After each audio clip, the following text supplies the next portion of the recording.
எடப்பாடி பழனிசாமி ஒவ்வொரு மாவட்டத்திற்கும் கேம்பெயின் போகும்போதெல்லாம் தாவேகா கொடியை பார்க்கும்போது எங்களுக்கு புள்ளையார் சொல்லி போட்டாச்சு, நாங்கள் தான் வின் பண்ணுவோம், இந்த கூட்டணியை உடைக்கவே முடியாதுன்னா பேசிட்டு இருந்தாரு.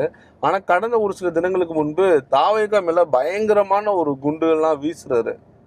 41 பேர் உயிரிழப்புக்கு காரணமே இவர் தான், விஜயை பார்க்கறதுக்கு தான் கூட்டம் வந்தாங்க, வீட்டை விட்டே வெளியில வர மாட்டாரு, கொரோனா வந்தாவே வெளியில வருவாராங்கிறதே தெரியலன்னு சொல்றாரு. ரொம்ப சாஃப்ட் டோன்ல ஹேண்டில் பண்ணிட்டு இருந்த தாவேகாவை இப்போ அட்டாக் பண்றதுக்கான காரணம் என்ன சார்? விஜயை பொறுத்தவரை அவர் இன்னமும் சினிமா டைலாக்லேயும் அவர் இன்னமும் பார்த்தீங்கன்னா சினிமாவில் நடக்கிற மாதிரியும் சினிமாவில் பேசுகிற மாதிரியும் தான் இன்னமும் போயிட்டு இருக்கு. அரசியலுக்கு வந்துட்டு இருக்கிறார். ஒரு சாதாரணமாக பார்த்தீங்கன்னா எந்த ஒரு மாவட்டத்தில் போய் நிகழ்ச்சி நடத்தினாலும் அந்த மாவட்ட செயலாளரை பக்கத்தில் வச்சுக்கிறது பழக்கம்.